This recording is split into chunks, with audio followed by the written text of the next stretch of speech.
খয়বরের যুদ্ধে নবী ক্লান্ত শরীর রাস্তা দিয়ে যখন হেঁটে রওনা করেছেন, দৌড়ায় একটা গাধা নবীর সামনে এসে হাজির হয়ে গেল।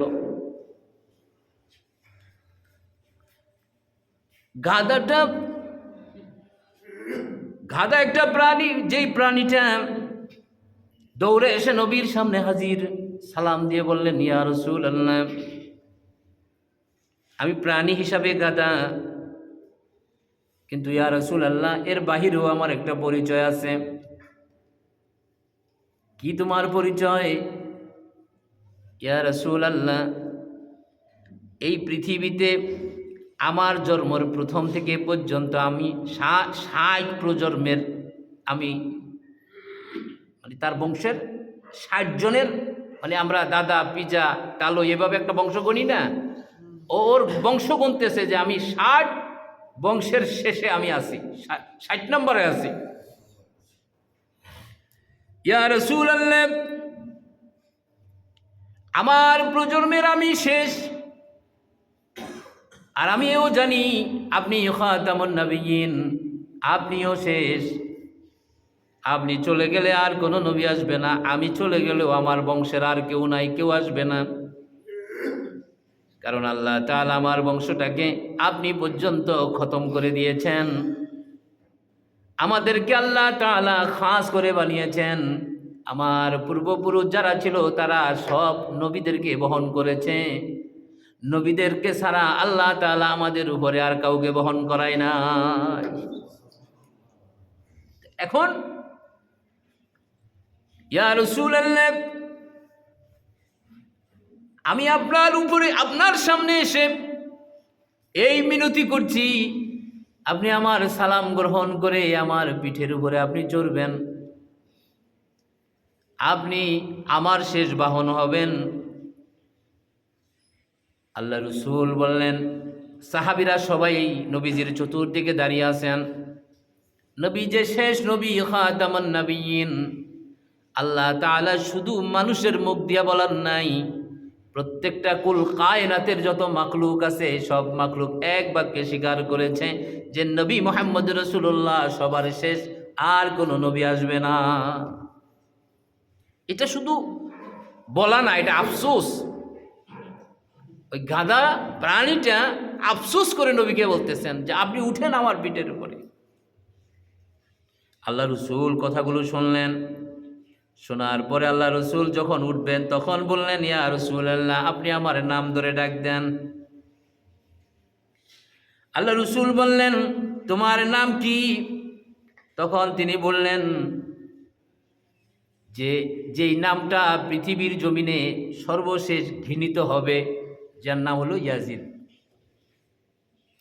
যে আমার, দেখেন ইতিহাস প্রত্যেকটার সাথে প্রত্যেকটা গাথা। নবীও জানে যে নবীজির নাতিদেরকে এমন একটা সময় আসবে, কারবালার ঘটনা ঘটবে, ইমাম হুসাইন শহীদ হবেন, কার নেতৃত্বে হবেন, এগুলো নবীজি জানতেন। সুবহানাল্লাহ, আল্লাহ তাআলা তাকে জানাইয়া দিচ্ছেন। এখন এই প্রাণীটার যে নামটা তিনি রেখেছেন, বললেন যে ইয়াজিদ বিন শাহাব, অর্থাৎ আরবের মানুষরা পশু প্রাণী পাললে নিজেদের ভাষায় নিজেদের গ্রামে নাম রাখতেন, যেটা আমরা এখন অনেকে রাখি।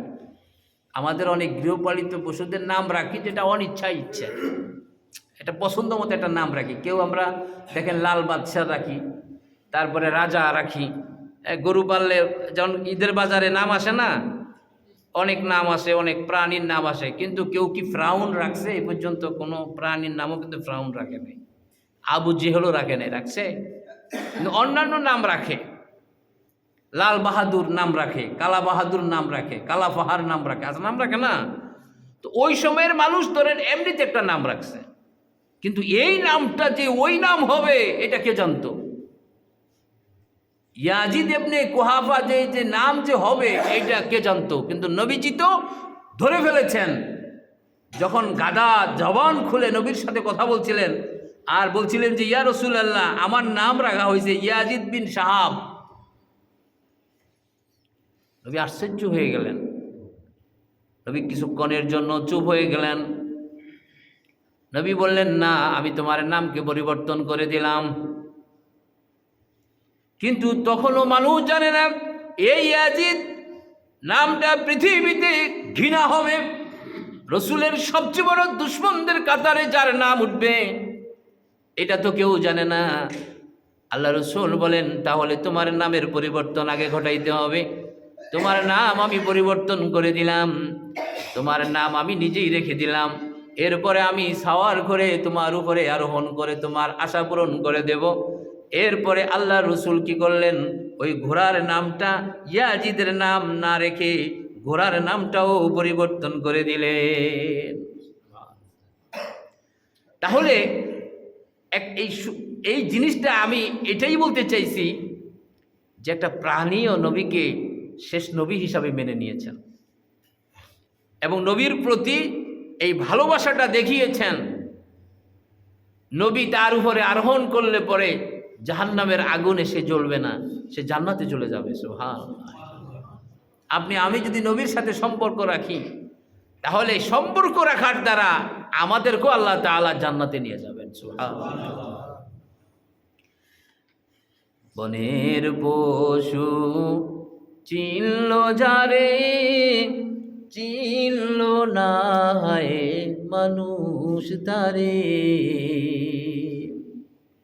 বনের পশু চিনল যারে, চিনল না মানুষ তারে। ওই বাতিটা সেটা অফ করেন, গরম লাগে।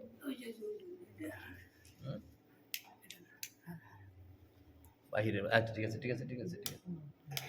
তাহলে দেখেন, আল্লাহ রসুলের আরেকটা মুজিজার ঘটনা বলি। আল্লাহ রসুলের সাহাবী নবীকে দাওয়াত করেছিলেন। ইয়ারমুকের যুদ্ধের সময় হযরতে যায়েদ বলেন, ইয়া রাসূলুল্লাহ, আসেন আপনি আমার বাড়িতে মেহমান হন। কেউ কিছু বলে নাই নবীকে। নবী একা একা মনের ইচ্ছা মতো দাওয়াত খাইতে চলে গেলেন। গিয়া দেখেন একটা বকরি জবাই করে সুন্দর করে রুটি করে রাখা হয়েছে। নবীজি দেখলেন নবীজির প্রাণ প্রিয় সাহাবীরাও না খাওয়া। ওই সাহাবীকে ডেকে বললেন, সব সাহাবীদেরকে ডেকে নিয়ে আসো, তবে আমি যেভাবে খাইতে বলবো ওইভাবে খাইবা, এর চেয়ে ব্যতিক্রম নয়। সাহাবীদেরকে নবীজি বললেন, ছোট্ট ছোট্ট দলে বিভক্ত হও, অল্প অল্প করে ঘরের ভিতরে ঢুকো, বেশি মানুষ আসবা না, বাকিরা তোমরা বাহিরে থাকো। নবীজি বললেন, ঢেকে রাখো, চাদর দিয়া পুরা খাদ্যটাকে নিচ থেকে ভিতর থেকে অল্প করে বের করবা। বের করলেন। নবী বললেন, ও সাহাবীরা, যেই প্রাণীটা, যেই গোশতটা তোমরা খাইবা, এর হাড্ডিটা আমার সামনে রাখবা, বকরির হাড্ডিটা আমার সামনে রাখবা, গোশত খাইবা, একটা হাড্ডিও ভাঙবা না। সাহাবীরা বকরি খাইলেন, গোশত খাইলেন, রুটি খাইলেন, সব সাহাবীরা খাইলেন। যা এত পরিমাণে নেয়ামত, এত পরিমাণে বরকত আর কোনোদিন সাহাবীরা দেখেন নাই। সাধারণত গোশত আর রুটি কেমন মজা লাগতে পারে, যেটা ঘরে রান্না করলে পরে কতটুকু আর খাওয়া যায়, কিন্তু ওই দিন সাহাবীরা এত বড় নেয়ামত আর কোনোদিন খান নাই। কারণ এই গোশত শুধু আজকে রান্না করা গোশত নয়, যার ভিতরে আল্লাহ রসুলের পবিত্র জবান মোবারকের থুতু দিয়ে আল্লাহ রসুল ওইখানে কিছু পরে তিনি থুতু দিয়েছেন, ফু দিয়েছেন, এর বরকত সাহাবীরা কোনোদিন বলতে পারে নাই। সবাই খাইলেন। খাওয়ার পরে দেখলেন হাড্ডিগুলো আল্লাহ নবীর সামনে। আল্লাহ নবী বললেন, ও যায়েদ, তুমি আমার সামনে আসো। আসলেন। কি ছিল এটা? এটা বকরি ছিল। এটার এখন কি আছে? ইয়া রাসূলুল্লাহ, হাড্ডি আছে। আল্লাহ রসুল অমনি আল্লাহর দরবারে ফরিয়াদ করলেন, প্রভু গো, আমার সাহাবী গরিব মানুষ, যেই পশুটা ছিল, যেই ঘরের ভিতরে লালন পালনের যে প্রাণীটা ছিল, আমার মহব্বতে জবাই করে দিয়েছে।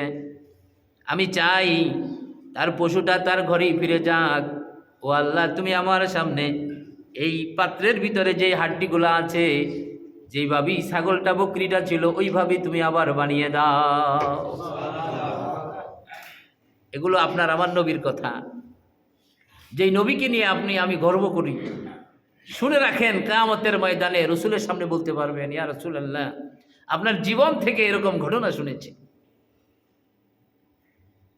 আল্লাহ রসুল যখন বললেন, বলার সঙ্গে সঙ্গে দোয়া তো জোরে জোরে করতেছেন, আস্তে আস্তে নয়, মনে মনে নয়।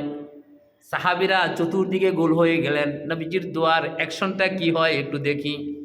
সাহাবীরা বললেন, নবীজির জীবনের থেকে, নবীর জীবন থেকে উল্লেখ করা হয়েছে, নবীজি দেখলেন সামনের এই হাড্ডিগুলার মুহূর্তের ভিতরে পরিবর্তন, জোড়া লেগে গেছে। জোড়া লাগার পরেই পুরা কঙ্কালের রূপ ধারণ করেছে। এরপরে একটু পরেই দেখতে দেখতে দেখে বরফের মতন জমে যাচ্ছে তার শরীরের ভিতরে মাংস। সুবহানাল্লাহ। বকরিটার শরীরে যখন বরফের মতন প্রত্যেকটা হাড়ে হাড়ে এক একটা হাড় ডেকে গেছে গোশতের টুকরায়, একটু পরেই দেখে পুরা দেহটার উপরে চামড়াটার পরিবর্তন, শক্ত হয়ে গেছে, মোটা চামড়া। আবার সাহাবীরা একটু পরেই দেখে ছোট্ট ছোট্ট করে লোমকুশ গজাচ্ছে। একই মুহূর্তের ভিতরে একটু পরেই দেখে পুরা লোমে একেবারে ভরে গেছে। ভরে যাওয়ার পরে যখন আল্লাহ রসুল বকরিটার পিঠের উপরে হাত দিলেন, সঙ্গে সঙ্গে বকরিটা প্রাণ পেয়ে লাফিয়ে উঠলেন। এটাই হলো আপনার আমার নবীর সবচেয়ে বড় মুআজিজা। হযরতে ঈসা নবীকে লোকেরা ধরে নিয়ে কবরের সামনে দাঁড় করিয়ে দিতেন। আপনি যদি নবী হন তাহলে আমার দাদা, আমার অমুক আত্মীয় স্বজন এত বছর আগে, 200 বছর আগে একটা নিশানা ধরে দিতেন, বলতেন যে তাকে আপনি জিন্দা করে দেখান।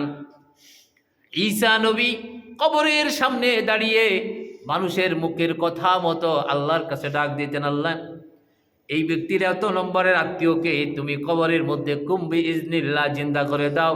কবর দুভাগ হয়ে যাইতো, সঙ্গে সঙ্গে মানুষটা জিন্দা হয়ে যাইতো। পুরা ইতিহাস শুনে আবার তিনি মাটির সঙ্গে মিশে যাইতেন।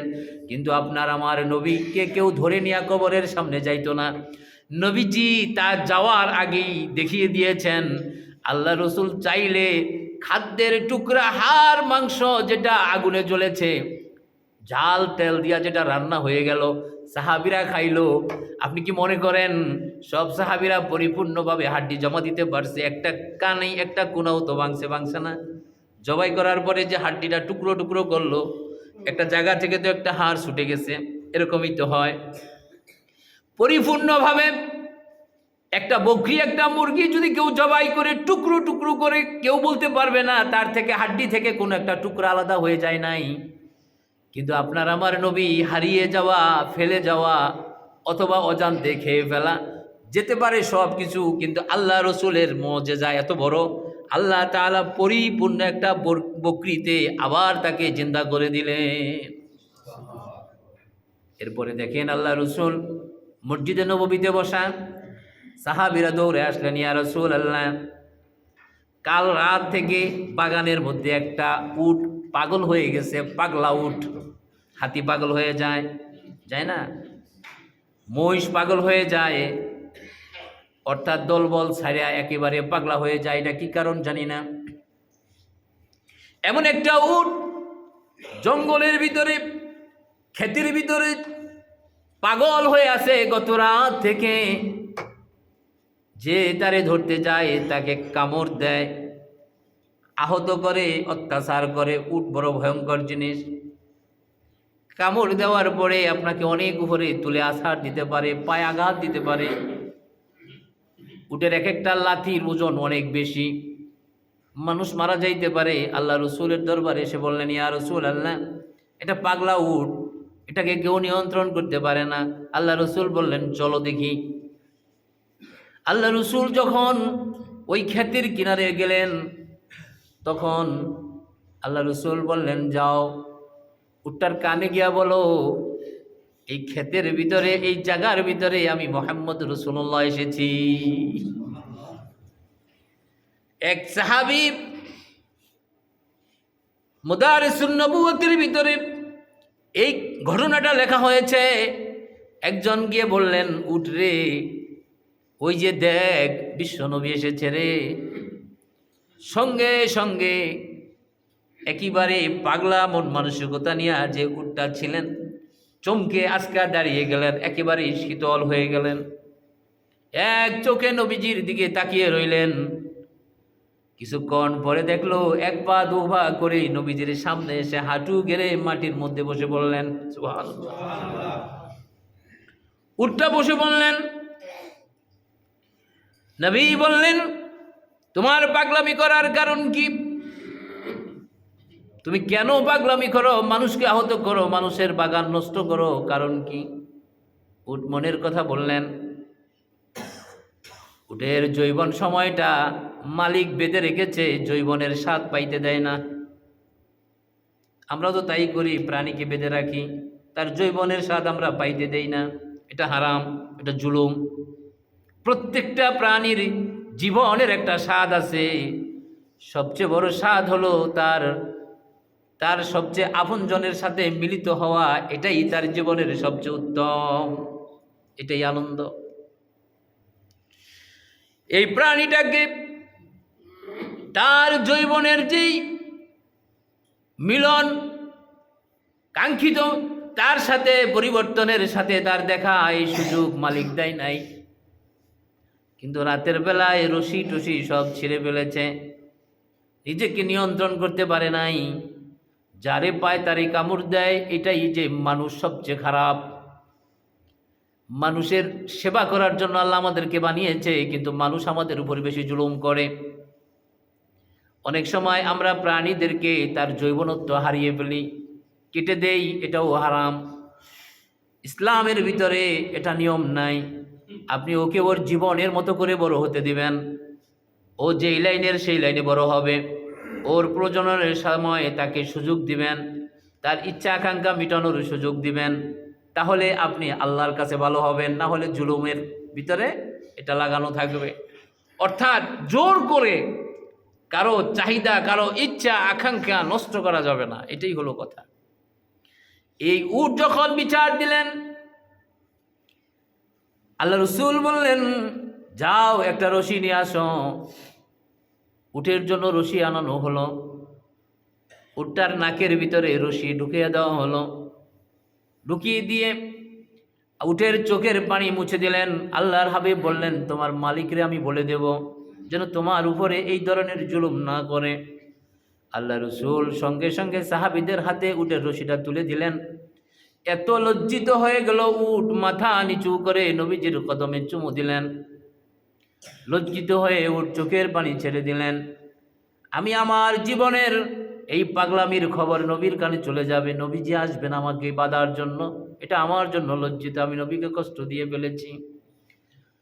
ও ইয়া রাসূলুল্লাহ, আমি নগণ্য একটা উট, একটা প্রাণী মাত্র, আপনি কষ্ট করে আমার বাগান পর্যন্ত এসেছেন, আমার বেয়াদবি আপনি ক্ষমা করে দিবেন। সুবহানাল্লাহ বলেন।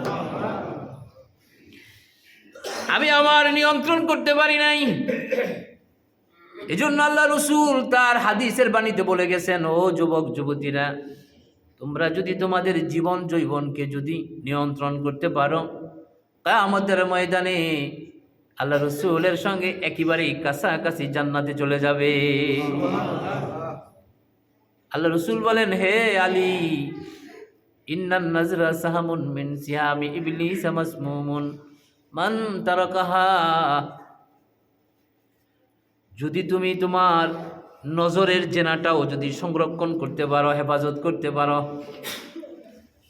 দেহ তো দূরের কথা, জবান তো দূরের কথা, যদি তুমি তোমার নজরটাকেও যদি সামলায় আনিতে পারো, ও আলী মাখাফাত আবদালতুহু ঈমানান, তোমার ঈমান মজবুত হয়ে যাবে। ও আলী রে, তোমার জন্য জান্নাত ওয়াজিব হয়ে যাবে। আল্লাহ রসুলকে আলী বলেন, ইয়া রাসূলুল্লাহ, চলার সময় তো নজর চলে যায় বেগানা মানুষের দিকে। আল্লাহ রসুল বললেন, প্রথম নজরটা যেতে পারে, কারণ এটা নজর যাওয়ার একটা রাস্তা, কে আসছে কে যায় এটা দেখতে হবে। কিন্তু পরবর্তী নজর আর দিবা না, কারণ পরবর্তী নজরটা তুমি দিবা না, ইবলিস দিতে পারে। প্রথম নজরটায় কোনো গুনাহ নাই। আর প্রথম নজরটা যদি 1 ঘন্টা ব্যাপী হয় তাহলে সেটা কেমন হবে? 10 মিনিট চাই রইলাম এক নজর, হুজুর বলছে 1 নজর চাওয়া যায়, কিন্তু না, নজর তো নজরেই, ফলক তো ফলকে।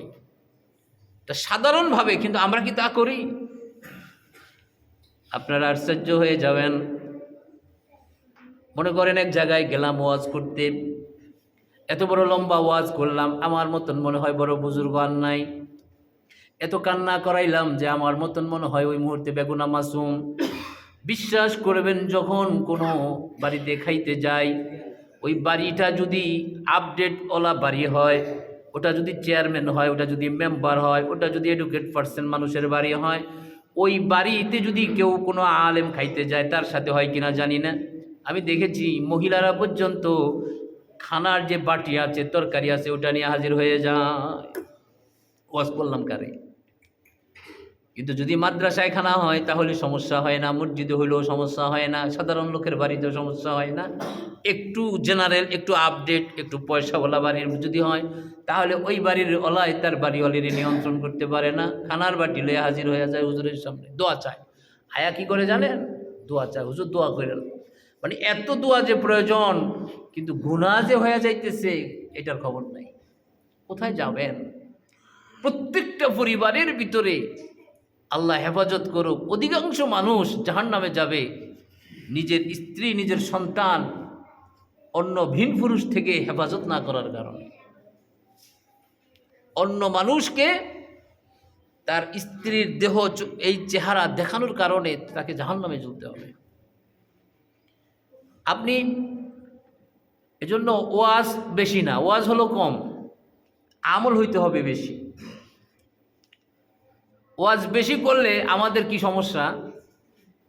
হাকিমুল উম্মত আশরাফ আলী থানভী রহমতুল্লাহ আলাইহি একটা মজার ঘটনা লিখছেন। আমরা কিন্তু কিতাবের ভিতরে এমন কিছু ঘটনাও আমরা পড়েছি যেটা অনেক মানে হাসির ঘটনা, আনন্দ দেওয়ার ঘটনা। তো উনি লিখেছেন যে এক মালিকের 2টা পশু, একটা হলো গরু গাভী আর একটা হলো গাধা। এই গরু আর গাধায় একই ঘরে থাকে কিন্তু বাসস্থান আলাদা।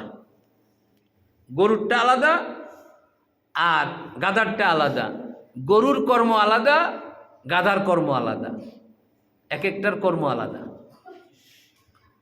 তো গরুটাকে দিয়ে মালিক হাল চাষ করায় আর গাধাকে দিয়ে বাজারের গাড়ি মাল টানায়। তো একদিন গরুটায় আফসোস করে বলতেছে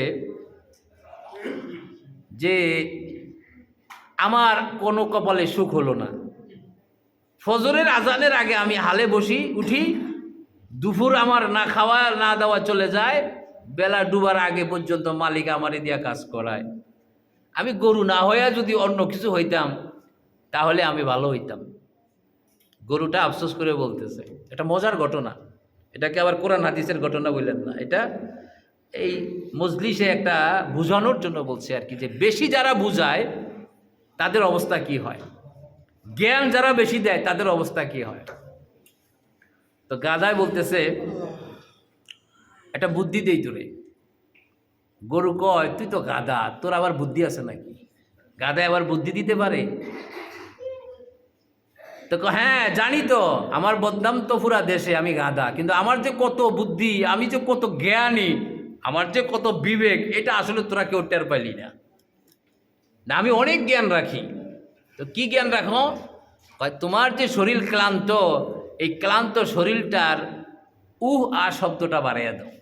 গাধায় কইতেছে, আ শব্দটা বাড়াইয়া দিয়ে হাত পা টান টান করে শুয়ে থাকো, ফজরের আজানের সময় মালিক আয়া দেখবো যে তোমার একেবারে পেট ফুলে আসো, হাত পা জিব্বা বেরিয়ে গেছে, তোমারে দিয়ে আর হাল চাষ করাইব না।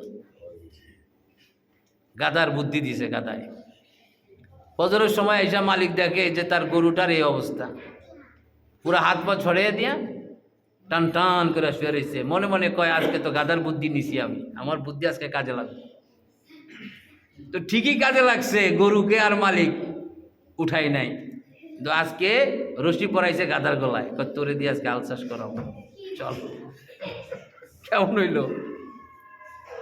গাধা তো সেই সকাল থেকে লাগলো, এ তো কোনো সময় হাল চাষ করে নাই। হাল চাষ করতে করতে করতে করতে অস্থির হয়ে গেছে। মনে মনে কয় কি বুদ্ধিটা দিলাম, তো নিজের ধরা নিজে খাইলাম। সন্ধ্যাকালে আবার নিয়ে আসছে, গাদারে নিয়ে আসছে।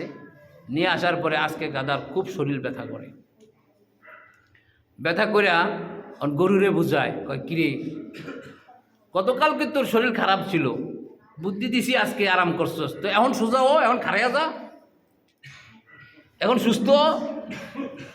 তখন গরু জবাব দেয়, তোর বুদ্ধিটা ভালোই কাজে লাগছে, তুই আসলে গাধা হইলেও কি, তোর আসলে বুদ্ধি আছে, তোর বুদ্ধি অনুযায়ী আরো কদিন চলি। গাধা এক সর্বনাশ, না না না না, এই কাজ আর করিস না, আমার দফা শেষ করে ফেলাইছে, তুই মেহরবানি করে খারাইয়া যা। সকালবেলা তুই তোর কাজে যাবি, আমি আমার কাজে যাব। বাজারে গেলে কলার শুকলা টুকলা খাওয়া যায়, বাজার টাজার দেখা যায়, ওই ক্ষেত খামারে কেউরে পাওয়া যায় না, আমি আর খেতে যাইতে রাজি না। না তুই বুদ্ধি দিছ, তোমার বুদ্ধিটার একটু ধরে দেখি কি হয়। পরের দিনও এই গাধারে দিয়ে আল চাষ করাইলো, তৃতীয় দিনও আল চাষ করাইলো। গাধাকে সর্বনাশ, ও তো আমার দেখি ভালো জাত করে ফেলাইতেছে, আরেকটা বুদ্ধি কি আঁকা যায়। এবার ভালো একটা বুদ্ধি আঁকছে, আইগা আজকে গরুর পাশে শুইয়া জোরে নিঃশ্বাস, কি আফসোস। গরু ভাবতেছে যে কষ্টের কারণে কইতে আছে, আফসোস করতে আছে। পরে খুব মজা করে হাসতে হাসতে গরু জিগায়, কিরে গাদা ভাই এত আফসোস কেন? আজকে মালিককে দেখলাম আমারে হাল চাওয়ার সময় বলছে আরেক তার বন্ধুর কাছে যে গাদা দিয়া তো হাল চাষ করান যায় না, তো তারপরে করাইতেছি, কি করা যায়। গরুটা যখন সুস্থ হইতেছে না, তা আগামীকালকে কসাইরে খবর দিও, গরুটারে জবাই দিয়া দে। গরুকে তাই নাকি? গরু গাদা তুই কি সত্যি করতেছিস? হ্যাঁ আমি শুনছি, তোরে জবাই করে দিও, কালকে সকালে তোর জবাই। গরু তো কান টান যারা দিয়া লাফিয়া দাঁড়িয়ে গেছে। গাদা কয় হ্যাঁ ঠিক আছে, এবার তো দাঁড়াইছো ভালো হয়েছে। তো গরু যখন সকালবেলা মালিক আসছে, আইসা দেখে যে গরু সুস্থ, তো গরুরে নিয়ে হাল চাষ করবো। গাদায় মনে মনে খুব খুশি যে আমার তার আজকে নিব না। কিছুক্ষণ বাদে দেখে বাড়িওয়ালার ছেলেও জুমাল আরেকটা নিয়ে হাজির। হাল চাষ এখন দুইটা দিয়ে করবো, গরু দিয়েও করবো, গাদা দিয়েও করবো। মানে প্রত্যেক দিন করে একটা দিয়া বরকত কম হয়, ক্ষেত কম। আজকে ক্ষেতও বাড়াইয়া নিছে, আরও পত্তন নিয়ে নিছে 2 বিঘা, কারণ গাদা দিয়াও করাইব। এখন এই গাদায় আর গরু দুইটাই সমানে আল চাষে লেগে গেছে। পরে গাদায় গরুরে ওই ক্ষেতের মধ্যে কয়, আমি যে আসলে গাদা, এটা ঠিকই গাদা, আমার আসলে আকল নাই। কি আরে আমি তোরে উল্টা বুঝাইতাম গেলাম, তোর বুঝটা যদি আমার ভিতরে থাকতো তাহলে আমি আজকে এই হাল চাষ করতাম না। গাদা, আমি গাদাই রয়ে গেলাম। তো বুঝান, আমরা যে বুঝাই, কিয়ামতের ময়দানে দেখবেন আমাদের মতন বুঝানেওয়ালা অনেকেই গাদার মতন আল্লাহর দরবারে হাজির হয়ে যাবে, কারণ আমল নাই। যে আরেকজনের বুঝান তো সহজ, এই আমল করেন, এই আমল করেন, এই সূরা পড়েন, এটা 10 বার পড়েন, নামাজ পড়েন, এই করেন, এগুলা বলা খুব সহজ। আমি কয়টা করি, কয়টা আমল আমার ভিতরে আছে। এজন্য হাকিমুল উম্মত আশরাফ আলী থানভী রহমতুল্লাহ আলাইহি গরু আর গাদা দিয়া বুঝাইছে, জগতের জাননেওয়ালা তোমরা যারা আসো, মানুষকে বেশি বুদ্ধি দিও না, নিজের বুঝ নিজে অর্জন করে আল্লাহরে পাওয়ার রাস্তা বাই করো, আল্লাহরে পাওয়ার রাস্তা বাই করো। তাহলে আল্লাহ তাআলা দুনিয়া এবং আখিরাত কামাই করার সুযোগ দিয়া দিবেন। আমরা বুঝাই বেশি, জ্ঞান দেই বেশি, কিন্তু আমরা জ্ঞান নিতে চাই না। আজকের এই রাত বেশি ওয়াজের লম্বা রাত নয়, একটাই কাজ আমরা করব, সেটা হলো আল্লাহ যেন আমাদের তওবা কবুল করে। খাস করে তওবা করব, 1 বছরের যত গুনাহ আছে সব গুনাহ মাফ করে তারপরে মসজিদ থেকে যাওয়ার চেষ্টা করব। কারণ হলো আপনি ইবাদত কম করেন, অসুবিধা নাই, কিন্তু কানবেন বেশি, তওবা করবেন বেশি। কারণ গুনাহ যে কত প্রকারের হয়েছে, কত রকমের গুনাহ যে আছে, আল্লাহ যদি চায় একটা গুনাহও যদি আমার সামনে ধরেন, আমরা কেউ বাঁচতে পারবো না। এজন্য তওবা করব, আস্তাগফিরুল্লাহ রাব্বি মিন কুল্লি যামবিন ওয়া আতুবু ইলাইহি, লা হাওলা ওয়ালা কুওয়াতা ইল্লা বিল্লাহিল আলিয়্যুল আযীম। ইমাম হুসাইন মসজিদে বসা, নামাজ পড়ে তিনি ঘুরে বসেছেন, মুসল্লিরা তাকে ঘিরে ধরেছেন। রসুলের আওলাদ, ওনার দিকে তাকাইলে নবীর দিকে তাকানোটাই হয়ে যায়, এত সুন্দর চেহারা, সুবহানাল্লাহ। ইমাম হুসাইনের নাক, কান, পেশানি, মুখমণ্ডল, কথার ভাষা প্রায় নবীজির সাথে মিল। এজন্য মানুষ ইমাম হুসাইনকে দেখে চোখের পানি ছেড়ে দিতেন। কথার এত সুন্দর বাণী, আর উনি হাত তুলে যাই দোয়া করতেন মানুষের জন্য, আল্লাহ সঙ্গে সঙ্গে তাই কবুল করে নিতেন। কোনো একটা কথাই ফিরত না। এই ইরাকের মসুল শহরের 2-3জন মানুষ ওই মসজিদে বসা, ইমাম হুসাইনকে দেখে খুশিতে আত্মহারা। জীবনে অনেক দোয়া করেছি, কবুল হয় নাই। আজকে ইমামের হাতের উপর সাথে হাত লাগায়া আমার কষ্টের কথাটা আমি আমার আল্লাহকে বলবো। আল্লাহ তাআলা যেন ইমামের খাতিরে, রসুলের আওলাদের খাতিরে আমার কষ্টটা দূর করে দেয়। প্রথম নম্বরের মানুষ দাঁড়িয়ে বললেন, ইমাম আপনি দোয়া করেন, 13টা বছর পর্যন্ত আমার কোনো সন্তান হয় না। আমার স্ত্রী কয়েকবার আমাকে ছেড়ে চলে যাওয়ার এরাদা করেছে। আমি যত হাকিম, যত ডাক্তারের ওষুধ খেয়েছি, আমার কোনো কাজ হয় না। আপনি মেহেরবানি করে দোয়া করেন, আল্লাহ তাআলা যেন আমাকে একটা সন্তান দিয়ে দেয়। আমাকে ল্যাংরা দেখ, কানা দেখ, একটা বাতি যেন আমার হয়। আমার ওরসের একটা সন্তান যেন হয়। আমি চলে গেলে আমার বংশের নাম লওয়ার মতন কেউ নাই। ও ইমাম হুসাইন, আমি জানি আপনার দোয়া আল্লাহ ফিরায় না। আপনি বলেন। ইমাম হুসাইন বলেন, জলদি করে 2 রাকাত নামাজ পড়ো, সেজদার মধ্যে তওবা করো। কি বললেন? 2 রাকাত নামাজ পড়ো, সেজদার মধ্যে তওবা করো। লোকটি দৌড়ে গেলেন, মসজিদের এক কোনায় দাঁড়িয়ে গেলেন। নামাজ পড়ার জন্য ইমাম হুকুম করেছে, আমি যদি এই নামাজ পড়ি আমার আল্লাহ তাআলা আমার দোয়া ফেরাবে না। কারণ এই কথাটা অন্য কেউ বলে নাই, নবীজির সবচেয়ে প্রাণ প্রিয় কলিজার টুকরা বলেছেন। পৃথিবীর সব মানুষের কথা বিফলে যাইতে পারে, ইমাম হুসাইনের কথা বিফলে যাবে না। আজকে সেজদার মধ্যে আল্লাহ অবশ্যই আমার একটা ভালো ফয়সালা করে দিবে। দৌড়ে গিয়ে নামাজ পড়লেন, রুনাজারি করলেন, ফালিয়াদহাকু কালিলাম ওয়ালিয়াবকু কাসীরা। দোয়া করে চোখের পানি ছেড়ে সন্তানের জন্য কাঁদলেন। কত মানুষের কত সন্তান রাস্তায় পড়ে আছে, কিন্তু কোটি কোটি টাকার মালিক সন্তান নাই, তার দুঃখে পৃথিবীটা ভরে আছে। আল্লাহ তাআলা বলেন, দুঃখ আর কষ্ট, সন্তান দেওয়া না দেওয়া, এগুলো সব আমি আল্লাহর সাজিমে বসে বন্টন করি। হাসপাতাল থেকে বাচ্চা কিনে নেয়, কলিজা ভরে না, বাবা ডাক শুনতে পারে না। আর গরিবের ঘরে আল্লাহ অনেক সন্তান দিয়েছে। আল্লাহ রসুল বলেন, কেউ যদি অনেক সন্তান হওয়ার কারণে মনে কষ্ট না নিয়ে আল্লাহর শুকরিয়া আদায় করে, হয়তোবা কামাই করে খাওয়াইতে কষ্ট হয়, রোজগার নাই, সন্তানরা খাইতে পারে না, এজন্য স্ত্রীর উপরে কোনো কষ্ট যদি স্বামী না নেয়, অনেকগুলো মেয়ে হয়েছে এজন্য কষ্ট নেয়, সন্তান বেশি হয়েছে এজন্য বাপে বোঝা মনে করে। আল্লাহ রসুল বলেন, ধৈর্য ধারণ করে যদি তুমি সবর করে আল্লাহর সামনে দাঁড়াইতে পারো, এই সন্তানগুলার মুখ দিয়া এমন দোয়া বের হয়ে যাবে, কবরে আল্লাহ তাআলা সঙ্গে সঙ্গে আযাব বন্ধ করে দিবে। ইয়াদউ সালিহুন ইয়াদউ লাহু, পৃথিবীর কারো দোয়া এত বিজলির মতন কবরে যাবে না, যেটা সন্তান বাবার জন্য দোয়া করলে, মার জন্য দোয়া করলে বিজলির চেয়ে কবরে দ্রুত গতিতে পৌঁছে যায়। ইমাম সাহেব দোয়া করতে পারে, সব মুসল্লিরা দোয়া করতে পারে, কোনো এক জুমায় যদি দোয়া না হয় মনে কষ্ট আসতে পারে, কিন্তু না না না, হাদিসে এইভাবে বলে নাই।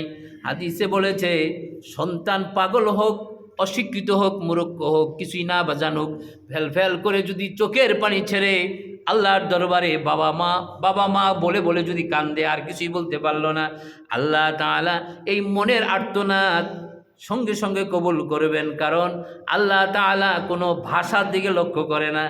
ও মিয়া, আমি আরবি ভাষায় যদি দোয়া করি, আরবের একজন অশিক্ষিত মানুষ তো আরবি দিয়া দোয়া করে না?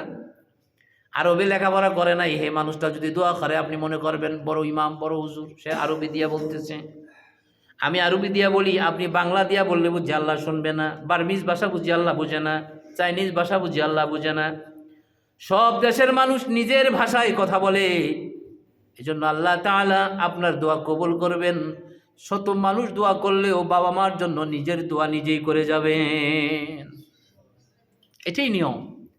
ওই ব্যক্তি সেজদায় পড়ে দোয়া করলেন, দোয়া করে যখন উঠে দাঁড়ালেন, আরেকজন লোক মজলিসে দাঁড়িয়ে বললেন, ও আল্লাহর রসুলের আওলাদ ইমাম হুসাইন, আমার শরীরে একটা মরণ ব্যাধি রোগ, এই রোগটার জন্য যত ওষুধ খাই কোনো ভালো হয় না, কিন্তু রোগটাও ধরতে পারে না। সবাই বলে রোগের চিকিৎসা নাই, রোগের চিকিৎসা নাই। আপনি একটু আমার মাথায় হাত দেন, আপনি একটু দোয়া করেন। ওয়াশফি সুদুর কওমিন মুমিনিন ওয়াশিফাউল লিমা ফিস সুদুর আম্মা ইউজিবুল মুযদাররা ইযা দাআহু ওয়া ইয়াকশিফুস সুআ ইহদিনাস সিরাতাল মুস্তাকিম আল্লাহুম্মা ইন্নী যালামতু নাফসি যুলমান কাসীরা। এগুলা রোগের শিফা। এগুলা ধরে ধরে আপনার ক্ষতস্থান, আপনার রোগের জায়গায় হাত দিবেন, চোখের পানি ছাড়বেন। ট্যাবলেট খায়া যা উপকার না হবে, পৃথিবীর বড় ডাক্তার আরশা আজিমে বসে রোগের খাতা থেকে আপনার নামটা কেটে শেফার খাতায় উঠাইয়া দিবে। ভাইরা আমার, এজন্য দেখবেন হাসপাতালের মধ্যে ঔষধ ভর্তি আছে, ডাক্তার সিরিয়ালে আছে, তারপরেও রুগীর পাশে কেউ যদি যায়, যাওয়ার সময় বলে একটু দোয়া করেন যেন আল্লাহ সুস্থ করে দেয়। কারণ সবাই জানে পৃথিবীর কোনো ডাক্তার রোগ ভালো করতে পারে না, একমাত্র আল্লাহ তাআলার মেহেরবানিতে মানুষ ভালো হয়ে যায়। আল্লাহর মেহেরবানি ছাড়া ভালো হওয়ার মতন, সুস্থ থাকার মতন আর কোনো সুযোগ নাই। উসিলা সুন্নত, ঔষধ খাওয়া হলো সুন্নত, দিনদার ডাক্তার দেখানো সুন্নত, ফরেজগার ডাক্তার শরণাপন্ন হওয়া সুন্নত, কষাই না।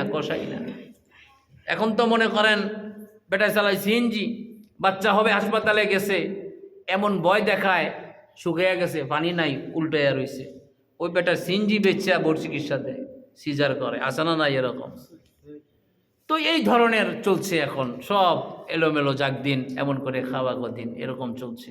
চিকিৎসার নামে ডাকাতি চলছে, শিক্ষার নামে বাণিজ্য চলছে। হাজার হাজার কিন্ডার গার্ডেন, মাদ্রাসা, আপনার প্রাইভেট কলেজ, প্রাইভেট, সব প্রাইভেট চলছে, কিন্তু লেখাপড়ার নাম কি? সব জায়গায় ডাকাতি, কোষাই চলছে। আল্লাহ হেফাজত করুক, বলে না আমিন। পৃথিবীতে সবচেয়ে এই দুটা জায়গাই হলো পৃথিবীর জাতির গড়ার কারিগর, একটা হলো ডাক্তার আর একটা হলো শিক্ষক। এই দুটা জায়গাই হলো সম্মানের জায়গা। এরাই হলো পৃথিবীতে সূর্য তৈরি করে, নতুন নতুন সূর্য উঠায়, অন্ধকার আকাশে সূর্য আলো দেয়, এরকম জাতি তৈরি করে এরা। আর সেটাই যদি মেরুদণ্ড ভেঙে দেওয়া হয়, ওই জাতি ধ্বংস হয়ে যাবে খুব শীঘ্রই। ইমাম হুসাইনকে বললেন, আমার মরণ ব্যাধি রোগ, কি রোগ আমি জানি না, এই রোগের চিকিৎসা কেউ দিতে পারে না, আপনি একটু আমার মাথায় হাত দেন, আপনি একটু দোয়া করেন, আল্লাহ তাআলা আপনার দোয়া ফিরাবে না, আমাকে আল্লাহ ভালো করে দিবেন। ইমাম বলেন, যান 2 রাকাত নামাজ পড়েন, সেজদায় গিয়া তওবা করেন।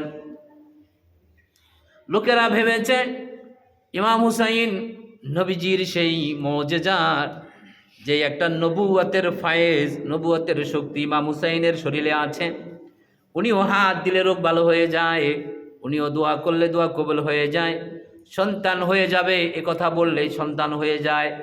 এই কথাগুলো শোনার জন্য সবাই পাগল, কিন্তু আজকে ইমাম এই কথা বলে না, ভিন্নভাবে মানুষকে বাতায়া দেয়, ভিন্ন পথ। এরপরে আরেকজন দাঁড়িয়ে গেলেন, তিনি বললেন, ইমাম আজকে 6 থেকে 7 বছর পর্যন্ত আমি আমার এলাকায় যাইতে পারি না, এমন কিছু ঋণ আমি করে ফেলেছি, আমি ঘর ছাড়া বাড়ি ছাড়া, ব্যবসায় লুস্কান হতে হতে আমি একেবারে ভিখারি হয়ে গেলাম, আমার আর কোনো ব্যবস্থা নাই, বাড়ি ঘর নাই, আমার আপনজনদের সাথে আমার আর অনেক দিন পর্যন্ত দেখা নাই।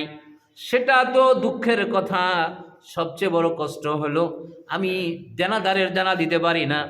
আমার কাছে দেনা ঋণ রাইখা যদি আমি মরে যাই আমার জাহান্নাম হয়ে যাবে। আপনি একটু মেহেরবানি করে দোয়া করেন আল্লাহ যেন আমার গরিবী হালত দূর করে দেয়, আমাকে যেন সম্পদশালী করে দেয়, আমি যেন ঋণ মুক্ত হয়ে কবরে যাইতে পারি। ইমাম হুসাইন বললেন, যান দুরাকাত নামাজ পড়েন, আল্লাহর কাছে সেজদার মধ্যে তওবা করেন। এই তিনজনকে নামাজ পড়ালেন, তওবা করালেন। তওবা করানোর পরেই সবার সামনে আবার তিনজন বসলেন। বসার পরে মুক্তাসের তিনি একটু নসিহত করলেন, নসিহত করে দোয়া করে সবাইকে বিদায় করে দিলেন। ইমাম হুসাইনের সবচেয়ে আপন কাছের একজন ব্যক্তি তাকে জিজ্ঞাসা করলেন, ও ইমাম, আপনি চাইলেই তো আল্লাহর দরবার থেকে নাজিল করায় নিতে পারতেন। ওই বেচারা মরণ ব্যাধি রোগ, আপনি চাইলে তো ইয়াশফি সুদূর কওমিন মুমিনিন, আপনার দোয়া আল্লাহ কবুল করতেন, তাকে আল্লাহ শেফা দিয়ে দিতেন। আরেকজন তো দাবি করেছে সন্তান হয় না, সন্তান তো আল্লাহর খাজানায় আছে, আপনি চাইলেই তো আনতে পারতেন। আরেকজন টাকা চাইছে, অর্থ চাইছে, আপনি চাইলেই তো দোয়া করতে পারতেন। আল্লাহু গানিয়ুন ওয়া আনতুমুল ফুকারা, আল্লাহ তো ধনী, চাইলেই দিয়া দেন।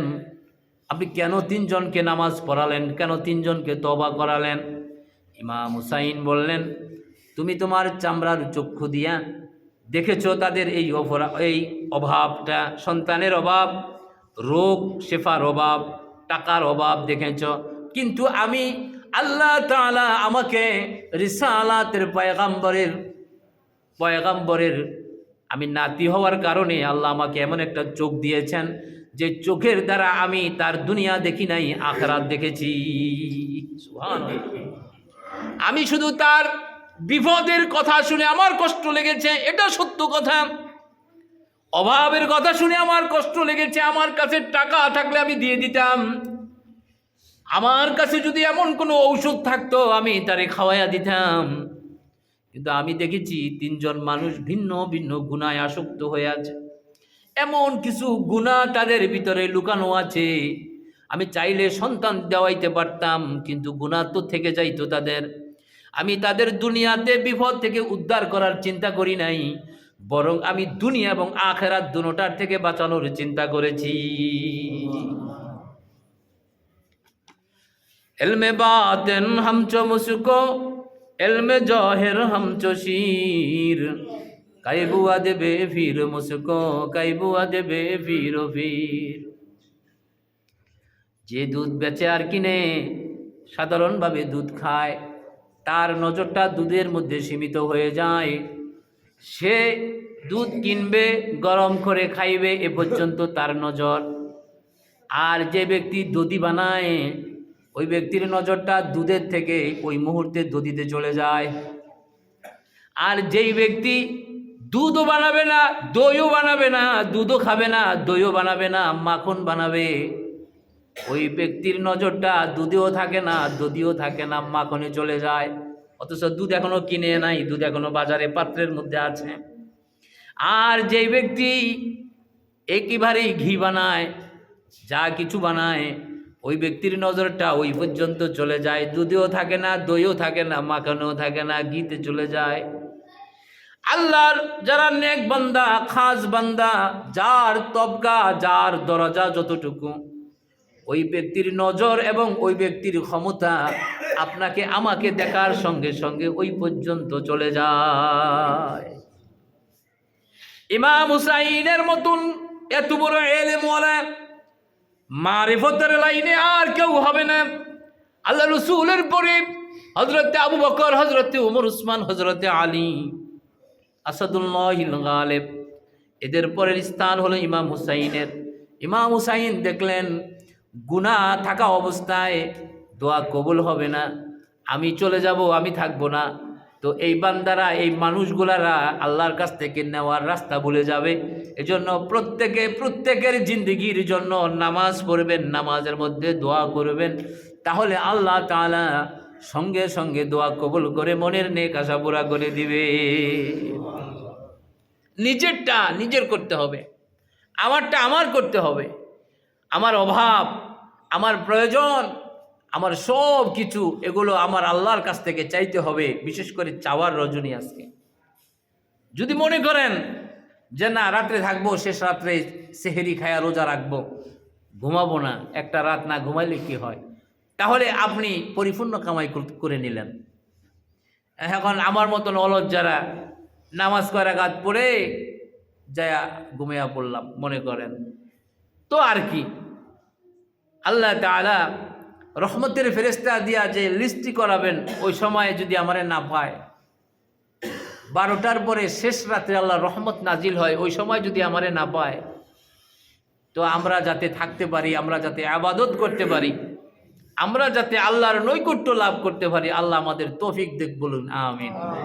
বেশি সময় করব না, আর হয়তো সর্বোচ্চ 10 থেকে 15 মিনিট। আমার ভাইয়ের একটা ঘটনা মনে পড়ে গেল। আল্লাহ তাআলা সব মানুষের একটা সুন্দর বিবেক দান করেছেন। বিবেকের পরিধিটা এটা কয়েক ভাগে আল্লাহ তাআলা ভাগ করে দিয়েছেন। কিছু কিছু বিবেকের বুদ্ধির নিশানা বিদ্যার সাথে থাকে, বুদ্ধির সম্পর্ক বিদ্যার সাথে থাকে। কিছু কিছু বুদ্ধির সম্পর্ক কাজের সাথে থাকে, আর কিছু কিছু বুদ্ধির সম্পর্ক কথার ভিতরে থাকে। যেমন আপনি মনে করেন আমি বই পড়লাম, আমি কলেজ ইউনিভার্সিটি শেষ করলাম, আমার বইয়ের ভিতর থেকে আমার ব্যাপক বিদ্যা অর্জন হয়ে গেল। আরেকজন মানুষ স্কুলে পড়ে নাই, কোনো বিদ্যা পড়ে নাই, উস্তাদের কাছে থাইকা থাইকা মেশিন খোলা, মেশিন ভরা, ইঞ্জিনের কাজ শিখে গেল। আবার কিছু কিছু মানুষ আছে সব কিছু পারে, আবার কোনো কাজ পারে না, কিন্তু একজনের কথার দ্বারা সে কাজটা ঠিক মতন উঠাইয়া দিতে পারে বুদ্ধি দিয়া।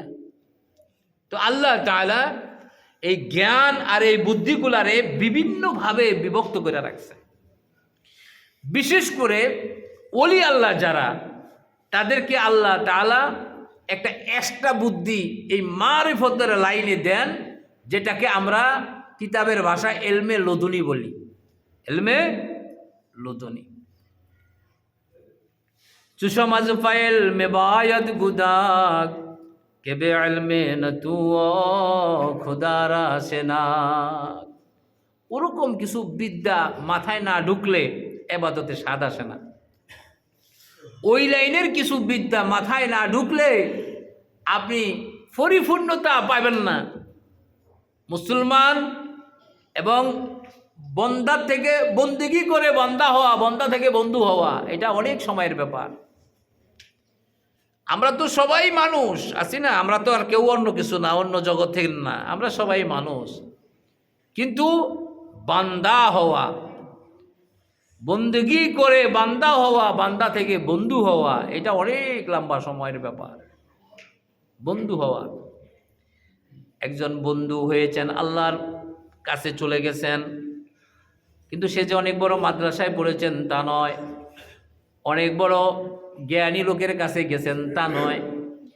তিনি নিজের প্রয়োজনে কাঠ কাটতেন, কাঠুরে ছিলেন, দিনমজুরে মানুষ ছিলেন। কিন্তু একটা জিনিস তার হয়ে গেছে, সেটা হলো জঙ্গলের ভিতরে এমন একজন পাগল আছে, আল্লাহর ওলি আছে। এই ব্যক্তি সকাল বিকাল কাজের পাকে ক্লান্ত শরীরে ওই আল্লাহর ওলির কাছে গিয়া তার ক্লান্ত শরীরের সময়টা কাটাইতেন।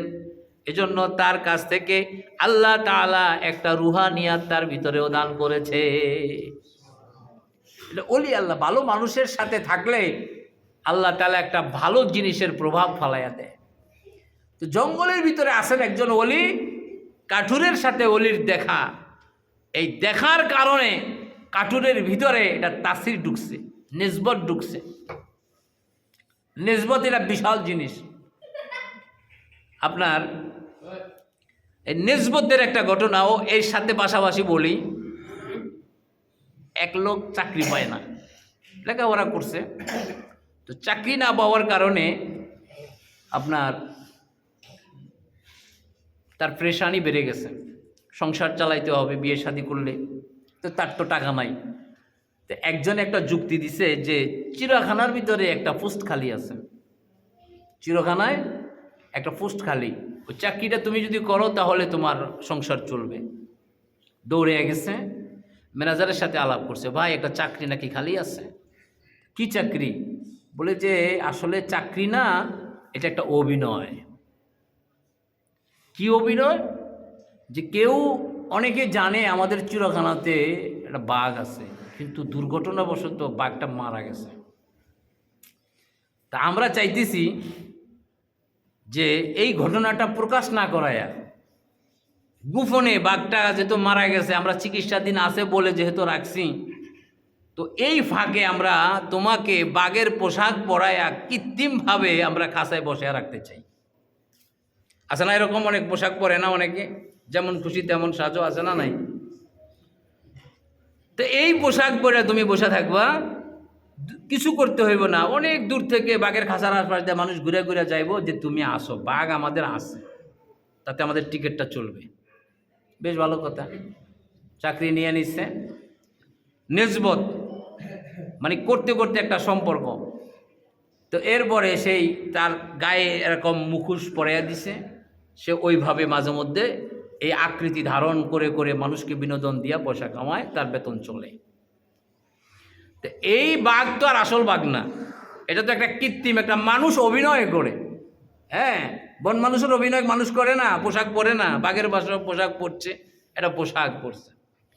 তো এই পোশাক পরার কারণে এই চিড়িয়াখানার ভিতরে যে গ্রিলগুলো আছে, এই গ্রিলগুলো এখন অযত্ন, এখন আর ওই বাঘ নাই হিসাবে, আর ওই গ্রিলগুলো যে ভাঙ্গা চোরা হয়ে গেছে, এটা আর কোনো ইয়ে করে না, ট্রিটমেন্ট এগুলার আর কোনো নতুন করে তৈরি করে না। তো পাশেও কিন্তু আরও অন্যান্য খাঁচা আছে। এই বেচারায় একদিন অভিনয় করতে গিয়া ওই খাঁচা, ওই যে পাশের খাঁচা যে ভাঙা, ওই ভাঙা খাঁচায় ঢুকে পড়ছে। ঢুকে পড়া দেখে যে সিংহ, পাশের খাঁচায় কি সিংহ। যখন সে সিংহ দেখছে, তখন তার বুঝতে বাকি নাই যে আমার আর রক্ষা নাই। সে লা ইলাহা ইল্লা আনতা সুবহানাকা ইন্নী কুনতু মিনাজ জালিমিন, আল্লাহ শেষ, আমার 2 টাকা ইনকাম করতে আইসা, অভিনয় করতে আইসা আমার জীবনটাই চলে গেল। অনেকক্ষণ ধরে কান্নাকাটি করতে আছে, বাঁচার জন্য চিৎকার করতে আছে। সমস্যাটা হইল এই, সে যে মানুষ, সে যে চিৎকার দিবে যে আমারে বাঁচাও, ওই অভিনয় করতে গিয়া তার চিৎকার সে ভুলে গেছে যে মানুষ যদি জানতে পারে আমি বাঘ না, তাহলে বিষয়টা কেমন হবে। কিন্তু সে তো বিপদে পড়ছে, এখন তো সিংহের সামনে পড়ে গেছে। এখন এই পরিবেশে সে ভুলে গেছে যে আমাকে চিৎকার করে এখান থেকে বের হইতে হইব, কিন্তু এটা ভুলে গেছে। অনেকক্ষণ পর্যন্ত সে যখন কাকুতি মিনতি একেবারে চিকন হয়ে বসে আসতে, ওয়ালের সাথে চুপ করে আছে, চিন্তা করে যে সিংহ লড়ে না কেন, ও তো ঝাঁপাইয়া পড়ার কথা, ও তো আমারে খাওয়ার কথা। কিন্তু সিংহের ভিতর থেকে আওয়াজ দিতেছে, ভাই তুই ডরাইস না, আমিও তোর মতন আরেকজন মানুষ। ও দেখলো যে ও আসলে করে নাকি। তা আসল ঘটনা হলো, আমরা যে এই পৃথিবীতে আশরাফুল মাখলুকাত, এটা আমরা ভুলে গেছি। আমরা অভিনয়, সবাই অভিনয় করি, সবাই অভিনয়। স্ত্রী স্বামীর সাথে, বাপ সন্তানের সাথে, ইমাম মুয়াজ্জিনের সাথে, মুসল্লি ইমামের সাথে, হুজুর শিক্ষক ছাত্রদের সাথে, ডাক্তার রোগীর সাথে, সব জায়গায় আমরা কি অভিনয় করি। এটা অভিনয়ের জগৎ। যে যত বেশি অভিনয় করবে তার ইনকাম তত বেশি। কথা সত্য কিনা? যে যত অভিনয় করতে পারবে, যে যত কথা ফুটাইয়া বলতে পারবে, তার ডিমান্ড বেশি, মিডিয়া তাকে চায় বেশি। যোগ্যতা চায় না, যে কথা বলতে পারে তাকেই দেখবেন মিডিয়া হাইলাইট করে। তার মানে এটা অভিনয়, পুরো জগৎটাই অভিনয়ের ভিতরে আমরা আছি। এবার দেখেন আল্লাহর ওলিদের সাথে, আল্লাহর ওলিদের একটা বিরাট সম্পর্ক। এই কাঠুরে আস্তে আস্তে এসে ভুলে যাচ্ছে আল্লাহ তাআলার মারিফতের স্বাদ সে পাইতে শুরু করেছে। মারিফতের স্বাদ ওলি আল্লাহর সাথে বসার কারণে, ওলি আল্লাহর সাথে সময় দেওয়ার কারণে। ওই যে একদিন বলেছিলাম, আল্লাহ রসুল যখন মক্কায় বিজয় করে যখন খানায় কাবাতে গেলেন, কাবা শরীফের পাশে রসুল এখন মনের আনন্দে হাঁটছিলেন। কারণ কোনো কাফের আর যুদ্ধ করতে আসে না, সবাই দৌড়ে পালিয়ে গেছে, আর যারা আছে মুসলমান হয়ে গেছে। আনন্দে আত্মহারা সমস্ত সাহাবীরা নবীজি এই আনন্দ ঘন পরিবেশে হাঁটতে হাঁটতে একদিন কাবার বাহিরে চলে গেলেন। যাওয়ার পরে একজন পথিকের সাথে কথা বলতেছিলেন। আল্লাহ রসুল কথা বলতে বলতে এক পর্যায়ে হেলান দিয়ে দাঁড়িয়ে গেলেন। যেই ঘরের সাথে হেলান দিলেন ওটা একটা ইহুদির ঘর। ওইটা ইহুদির ঘর। ঘরের ভিতর থেকে ইহুদি মহিলাটা দেখলেন গুনগুন করে ছোট্ট ছোট্ট আওয়াজে কারা কথা বলে। জানালা খুলে দেখেন নবীজি তার ঘরের কোনায় দাঁড়িয়ে দাঁড়িয়ে কথা বলে। নবীজিকে ঘৃণা করলেন, নাউজুবিল্লাহ বলেন, নাউজুবিল্লাহ। ঘৃণা করলেন, নবীর কথা শুনবেন না, নবীকে দেখবেন না, এজন্য দরজাটা বন্ধ করে দিলেন, জানালা বন্ধ করে দিলেন। জানালা বন্ধ করার একটা আওয়াজ নবীজির কানে আসছে, কিন্তু নবীজি কথা বলতেছেন এইটাই লক্ষ্য করছেন, ওই দিকে আর লক্ষ্য করেন নাই। আল্লাহ তাআলা জিবরাইলকে পাঠিয়ে দিলেন, ইয়া রাসূলুল্লাহ, আপনি এখানে দাঁড়িয়ে ঘরের দেওয়ালের সাথে টেক লাগাইয়া কথা বলেছেন, ঘরের মালিক আপনাকে দেখে দরজা জানালা বন্ধ করে দিয়েছে, বিষয়টা আল্লাহর কাছে বড় খারাপ লাগছে। আপনার কথা যেন সে না শুনে, আপনি যেন তার ঘরের দিকে না তাকান, তার ঘরের ভিতরে যেন আপনার কথা না যায়, এজন্য দরজা বন্ধ করে দিয়েছে, আল্লাহর কাছে খারাপ লাগছে। ইয়া রাসূলুল্লাহ, আপনার পবিত্র দেহ মোবারক এই দেওয়ালের সাথে লাগার কারণে আল্লাহ তাআলা দরজা বন্ধ, জানালা বন্ধ, কোনো জায়গা দিয়া কারো কথা যাবে না, কিন্তু আল্লাহ তাআলা এমন এক ক্ষমতা প্রয়োগ করে বাড়িওয়ালাদের উপরে ফেলে দিয়েছে, আপনি এখানে দাঁড়িয়ে থাকেন, চিৎকার করে অল্প সময়ের ভিতরে বাড়িতে যত মানুষ আছে সব মানুষ দৌড়াইয়া দরজা খুলে জানালা খুলে আপনার কদমে এসে পড়ে কালেমা পড়ে মুসলমান হয়ে যাবে। বিষয়টা কেমন হলো? জিবরাইল বললেন, আল্লাহ রসুল দাঁড়িয়ে রইলেন, নবীর কথা শুনবে না, নবীকে দেখবে না, এই কথা বলে তারা নিজেরা দরজা জানলা বন্ধ করে দিলেন। কিন্তু আল্লাহ নবীর দেহ মুবারক এই ঘরের সাথে লাগার কারণে আল্লাহ তাআলা প্রত্যেকটা জায়গায় জায়গায় নবীজির কদম থেকে শুরু করে যত জায়গায় নবীজির হাত লেগেছে, যত জায়গায় নবীজির দেহ মুবারক লেগেছে, দুনিয়ার কোনো আগুন নয়, জাহান্নামের আগুন তো দূরের কথা, জাহান্নামের গন্ধ ওই জায়গাটাও স্পর্শ করবে না। মনে পড়ে গেল হযরতে খালিদ বিন ওলীদ। আপনারা নাম শুনেছেন, পৃথিবীর বড় যোদ্ধা। শুধু বাংলাদেশ নয়, তামাম আরব জাহানে মুসলিম বাহিনীরা, সেনাবাহিনীরা তাদের জাহাজ, বিমান, তাদের কামান ওই জায়গার মধ্যে খালিদ বিন ওলীদ নামটা লেখে। খালিদ 1, খালিদ 2, সুবহানাল্লাহ বলেন। বাংলাদেশে আছে, অহরহর আছে খালিদ বিন ওলীদের নামে। পৃথিবীর সমস্ত মুসলমান দেশে কামানের গোলায় লেখে, ক্ষেপণাস্ত্রের মধ্যে লেখে, যুদ্ধ জাহাজের মধ্যে লেখে, খালিদ বিন ওলীদের ভাষণ পর্যন্ত শোনায়, তারা জজবা শোনায়। এই খালিদ বিন ওলীদ ইয়ারমুকের যুদ্ধের সময় হঠাৎ করে তিনি পিছপা দিলেন। পিছপা দেওয়ার কারণে কাফের বাহিনী পুরা ব্যাটালিয়ানকে ঘিরে ধরেছে, বৃষ্টির মতন পাথর মারতেছে। হযরতে খালিদ বিন ওলীদ পিছে যাচ্ছেন। একজন মুসলিম বাহিনী জিজ্ঞাসা করে, ভাই খালিদ, আপনি এই মুহূর্তে সামনে না আগায়া পিছে কেন যান? তখন তিনি বললেন, ভাই গো, আমার মাথার টুপি হারিয়ে গেছে, টুপি না পাওয়া পর্যন্ত আমি লড়াই করতে পারবো না।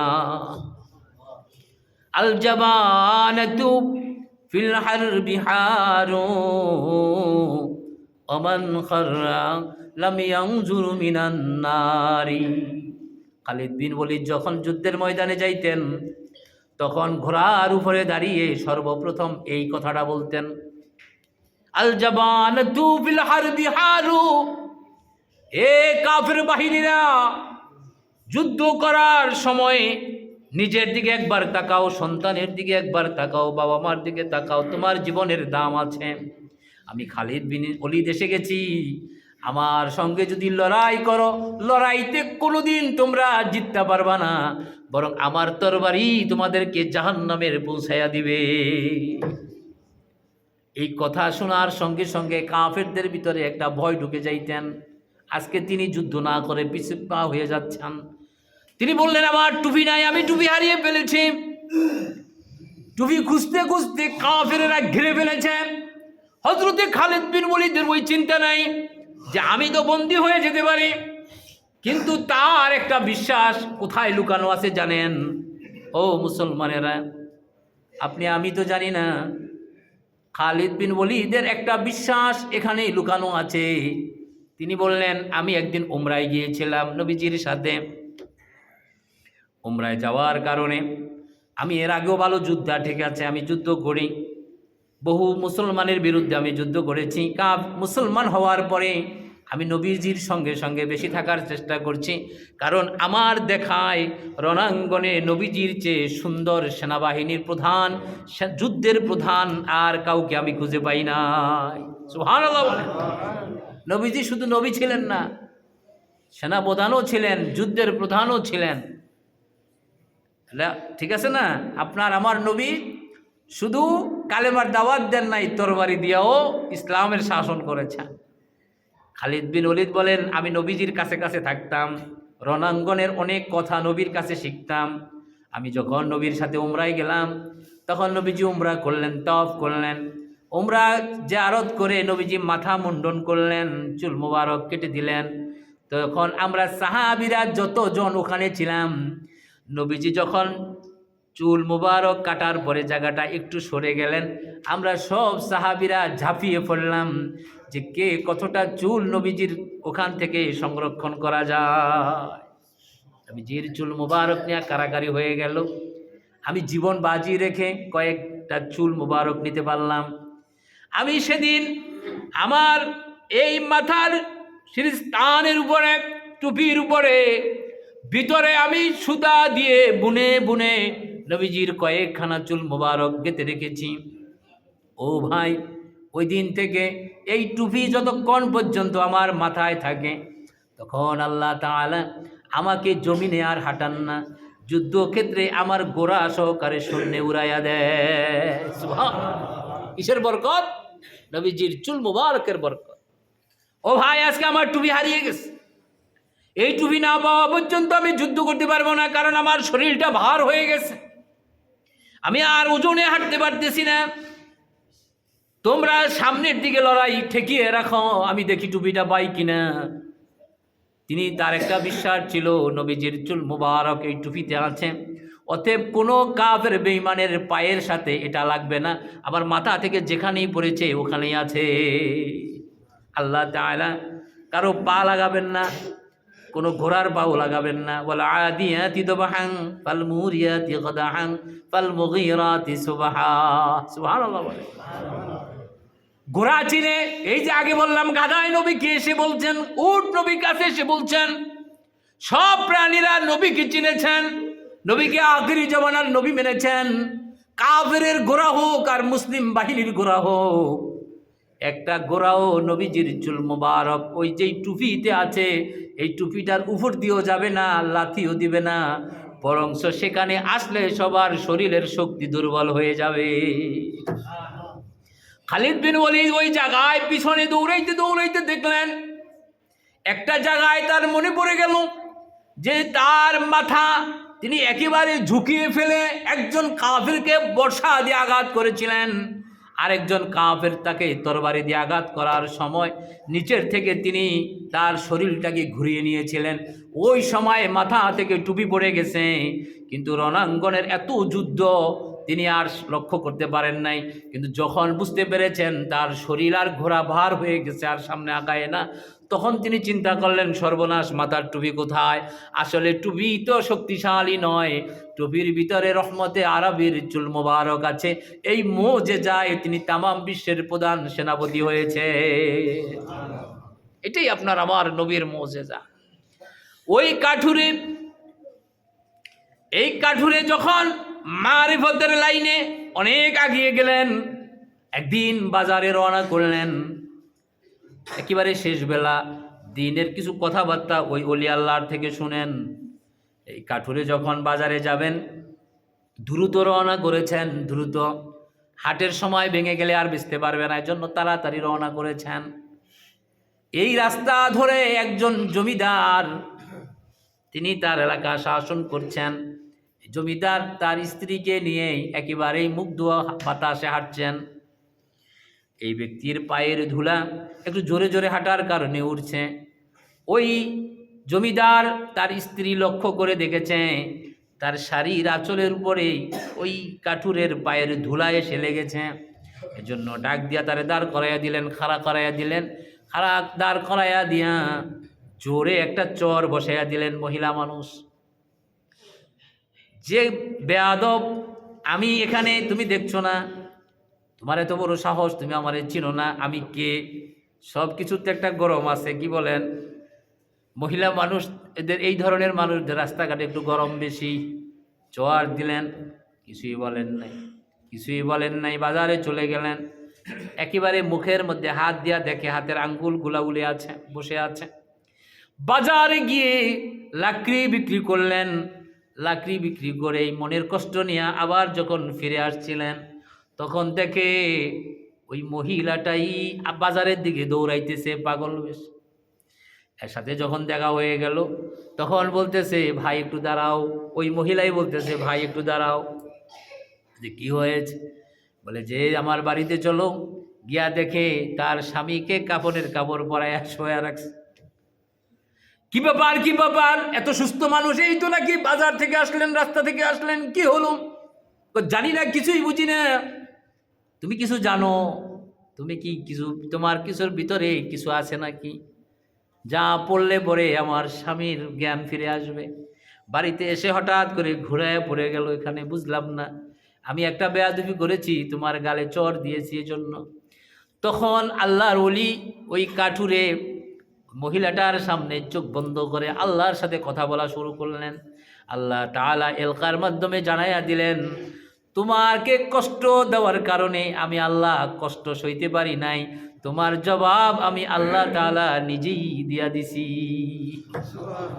কাউকে কষ্ট দিবেন না, কোনো মুরব্বীর গায়ে হাত দিবেন না, রাস্তার মধ্যে কোনো ভিক্ষুক, অন্য কোনো অপরিচিত লোকের গায়ে হাত দিবেন না, নিজেকে কন্ট্রোল করবেন। একটা অনুরোধ করে বলি, একদিন আপনিও থাকবেন না, যারে হাত মারছেন সেও থাকবে না, কিন্তু আল্লাহ তাআলার দরবারে আসামি হয়ে যাবেন। আপনার এই অন্যায়ের কারণে আপনার প্রভাবটা আপনার সন্তানের উপরে পড়বে, সংসারের উপরে পড়বে। আর যদি আপনি নেক কাজ করে দুনিয়া ছেড়ে চলে যান, যেদিন আপনার সন্তানের পাশে কেউ দাঁড়ানোর থাকবে না, আপনার নেক আমল করার কারণে আল্লাহ স্বয়ং আপনার পরিবারের পাশে এসে দাঁড়াবে। এটাই নিয়ম। কত রাস্তায় কত মানুষকে কত মানুষ অযথা মারে, মারে না? কি জন্য মারে পাশের মানুষরাও জানে না, ওরাও মারে। আহা, কেন মারেন ভাই? এই জন্য অযথা কারো গায়ে হাত দিবেন না। এ কষ্ট আপনি বাড়িতে আনবেন না। রাস্তার কষ্ট, অন্য মানুষের অভিশাপ, অন্য মানুষের, আমরা বাংলাতে হাক বলি, মনের হাক বলি, যে একটা হাক দিচ্ছে এরকম বলি না, আফসোস, এটা আপনি বাড়িতে আনবেন না, আপনার পরিবারের উপরে আনবেন না। আপনি চাইবেন নিজেকে কন্ট্রোল করে রাস্তাটা রাস্তায় মিটিয়ে দিতে। ও ভাই, আল্লাহ তাআলা আপনাকে, আমাকে, সকলকে একজন খাঁটি মানুষ হিসাবে দুনিয়াতে থেকে মুমিন মুসলমানের কাতারে নাম উঠাইয়া যেন আল্লাহ কবরে আমরা যেন যাইতে পারি। আল্লাহ যেন অন্তত এতটুকু আমল করার তৌফিক দান করে, বলুন আমিন। আল্লাহ তাআলা আমাদেরকে আজকের এই রজনীতে এই যতটুকু কথা শুনলাম, এতটুকু কথার উপরে নবীর মহাব্বত যেন অন্তরে ঢুকায়া আমরা চলতে পারি। ওমা তৌফিক ইল্লা বিল্লাহ, আস্তাগফিরুল্লাহ রাব্বি মিন কুল্লি যামবিন লা হাওলা ওয়ালা কুওয়াতা ইল্লা বিল্লাহ।